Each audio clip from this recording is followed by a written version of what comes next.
visually see it, they've got something that they can pick at and they can eat.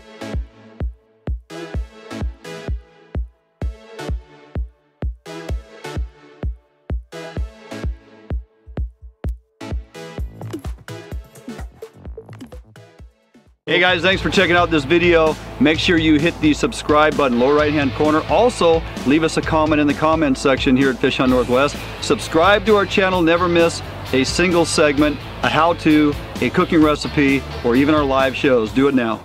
Welcome back to Fish Hunt Northwest. I'm Tommy Donlin. We are in the Bait Lab, brought to you by Bax Lure. We're going to talk about one of my favorite all-time pastimes tonight, and I'm going to give you basically my recipe for how I've been crabbing since I was a little kid. And it's pretty bulletproof, and the big thing is it's totally not expensive.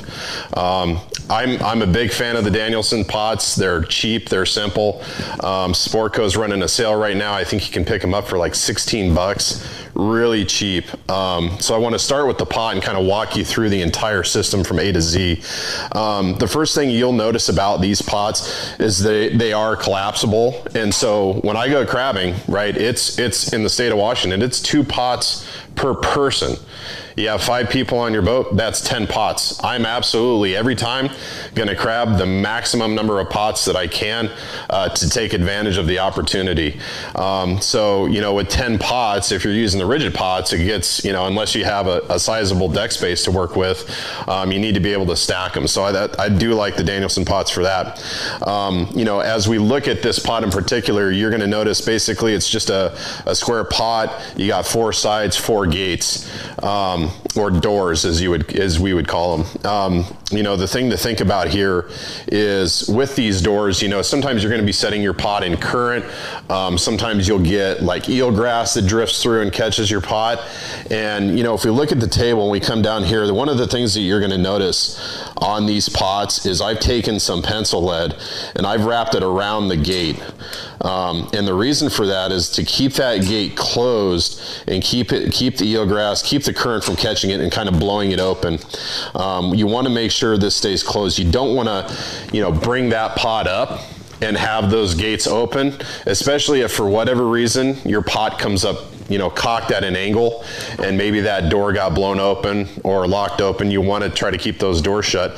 The other thing you're going to notice in the top of the pot here is basically by regulation you need to have some rot cord and a ring, and that's in the event that you lose that pot, you've got to allow those crab a way to escape.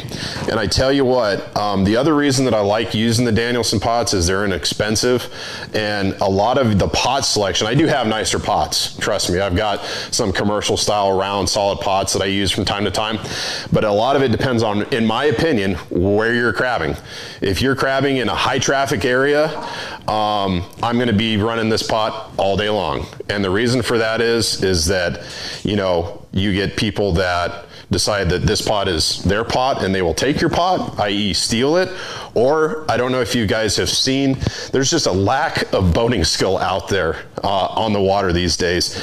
And I've watched guys recently just mow over buoys that were very visible in their line of their path. So I try to keep the costs down in the event that my pot experiences one of these traumatic events.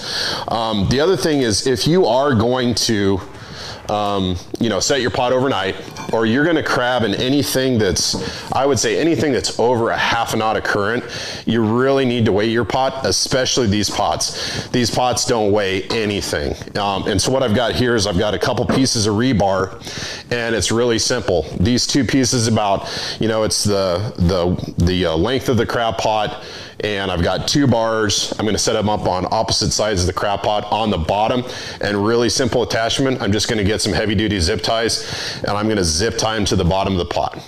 Okay, now if I'm just going out for a day and I'm going to monitor my pots, or they're in an area that's, you know, not frequently traveled, there's not a lot of current, I'm not going to worry about trying to weight them with a whole lot of rebar. I'm just not as worried about losing that pot. But the rebar does make that pot stick to the ground. One of the things that I'm a big believer in is absolutely having really good bait, the freshest bait you can get, and then absolutely dousing it with the Pautzke's crab and shrimp fuel. okay? Now, there is definitely a system to how I run crab bait in the crab pots. I like to set my pots for about an hour and a half and then pull them, okay? And so what I've got is I'll have a 5-gallon bucket and I've got a whole bunch of bait in there. And what I'll do is before the trip, about a day and a half before, 2 days before, I'll take that bait out, I'll throw it all into the 5-gallon bucket, and then what I'll do is I'll take 2 bottles of the crab and shrimp fuel and I will just douse the bait, put a lid on it and just let it soak there for a day and a half, 2 days. And then when I go crabbing, I'm shoving these bags full of bait, okay? And I mean, if you really stretch these bait bags out, you can get a whole tuna head in there if you want.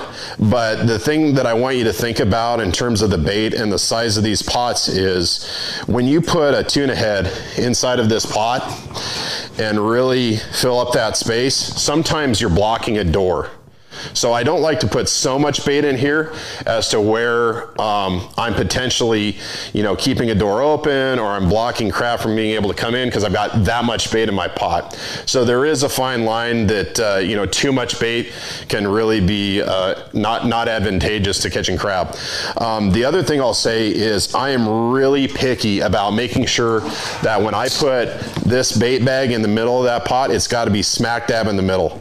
So I'm finding the absolute center line of this pot and making sure that the bait is hanging from that point in the pot, okay? And then I'm just taking this long line clip and I'm clipping it off to the top.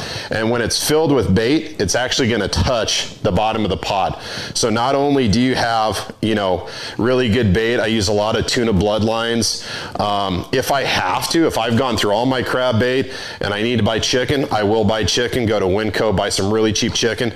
But the thing is you've got a visual aspect to your bait, you've got hanging bait, they can visually see it, they've got something that they can pick at and they can eat, and then you've just doused it with Pautzke's crab and shrimp fuel. So you've got a massive scent trail going away from your pot. So you've got instant scent, and then you've got that kind of resonating, you know, bait that's gonna hang here, and they can see it, and they're gonna continue to crawl in your pot that entire hour and a half. Now then the next thing I do is when I pull that pot, take the crab out, keep the keepers, throw the other ones away, or back, I'll take that bait out. It's been washed out for about an hour and a half. I'll take the bait that's in the bucket, that's got the crab and shrimp fuel all over it, and just reload this thing. But I don't throw out the bait that I just took out. I'll put that back in the bucket. I mix that back in there and it sucks up this crab and shrimp fuel again.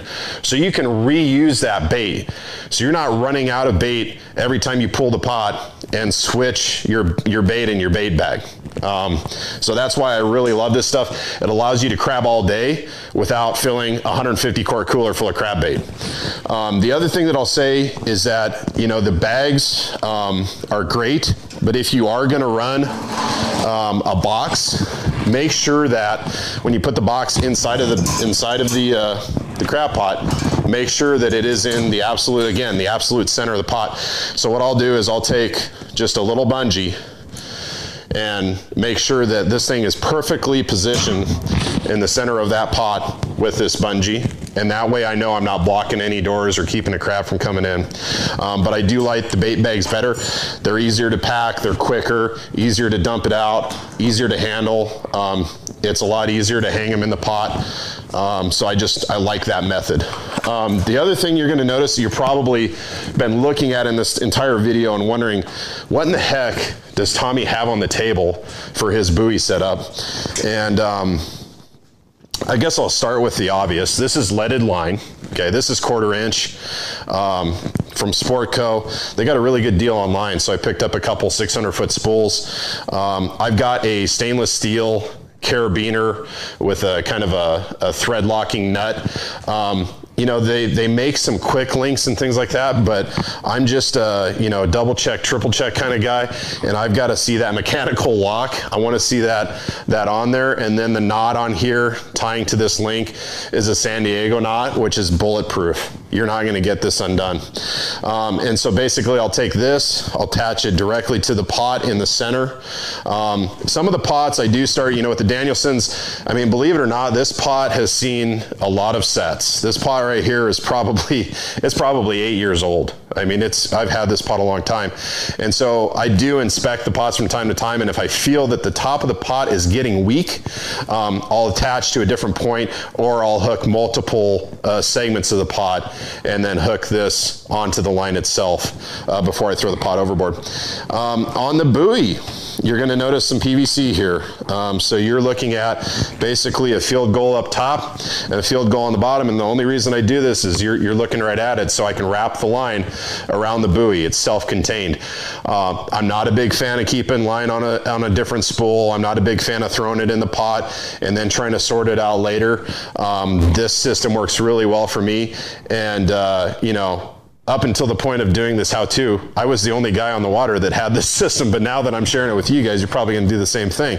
Do me a favor though, pick a different color. Do not paint the top of your buoys with the bright fluorescent orange. Thank you. But this works really well. Keeps the line together, and it kind of keeps each buoy independent, and I don't have to worry about it. The other thing I'll tell you is these are measured exactly. These shots of line on the buoys are measured, and what I do is I put the length of the rope on the bottom of the buoy. Okay, and so I know that when we're doing a set, if I want to do an extra deep set at 120 feet, I can look at the bottom of my buoy and I go, okay, this one's got 120, grab the one that's got 200 feet. Okay, grab that one, hook it onto the pot, chuck it, and then you're not sitting there going, oh, I wonder if it's gonna hit bottom. Is it gonna hit bottom? Oh, there goes my buoy. I guess not, right? So you don't ever have to play that guessing game. Always measure your line, know how much line you got on there. That'll give you a good indicator. Okay, that's it. We've covered A to Z on crabbing. Pretty simple.